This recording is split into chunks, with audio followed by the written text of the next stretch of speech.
நாம் தமிழர் மேல கூடிய வைக்கிற விமர்சனமே திமுக கூட்டணியை அதிகமா விமர்சிக்கிற அளவுக்கு அதே தவறுகள் அதிமுக பாஜக செஞ்சிருக்கும் போது வேளாண் சட்டத்தில் எல்லாத்தையும் திமுக கடைசியில் அதிமுக விமர்சிக்கிறோம். வேளாண் சட்டத்தில் கையெழுத்திட்டது தவறென்றால் ஆம் தவறுன்னு அன்னைக்கே நாங்க அறிக்கை கொடுத்திருக்கிறோம். என்ஐஏ சட்டத்தில் கையெழுத்திட்டது தவறென்றால் ஆம் தவறுன்னு அதையும் சொல்லியிருக்கிறோம். நீங்கள் இங்க விமர்சித்தால் நாங்க அங்கேயும் விமர்சிச்சிருக்கோம். திமுக அதிமுக இரண்டையும் ஒரே தட்டில் தான் நாங்க வச்சு பார்க்கிறோம். நான் திரும்பவும் சொல்றேன், எப்படி காங்கிரசும் பாஜகவும் ஒரே சித்தாந்தத்தை கொண்ட இருவேறு கட்சிகளோ அதே போலதான் அதிமுகவும் திமுகவும் ஒரே சித்தாந்தத்தை கொண்ட வேற கட்சிகள் தான். மாற்று சித்தாந்தமே இல்லை. அந்த சித்தாந்தமாவது சரியா இருக்குதா அப்படின்னு கேட்டாக்க திராவிடம் தான் எங்கள் சித்தாந்தம், திராவிடம் தான் எங்கள் உயிர் அப்படிங்கிறாங்க. இன்னைக்கு திராவிடத்துக்கு பங்கம் வந்திருக்கு. உங்கள் கூட்டணியில் இருக்கக்கூடிய ஐயா கமலஹாசன் ஒரே ஒரு வார்த்தை சொன்னார்.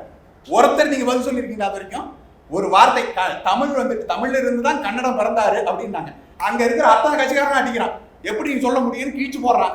ஏன் திராவிட சகோதரர் தானே சொல்ல வேண்டிய ஒரு வார்த்தை இதுவரை உங்கள் தலைவர் இதுவரை ஒரு வார்த்தை கமலஹாசன் சொன்னது சரிதான், நாம் எல்லோரும் திராவிட சகோதரர்கள், தமிழ் இருந்தால் பிறந்ததுன்னு ஒரு வார்த்தை சொல்லுங்க. சொல்ல மாட்டாங்க. ஏன்னா திராவிடம் என்ற சித்தாந்தமே போலியான சித்தாந்தம், அப்படி ஒரு சித்தாந்தமே கிடையாது.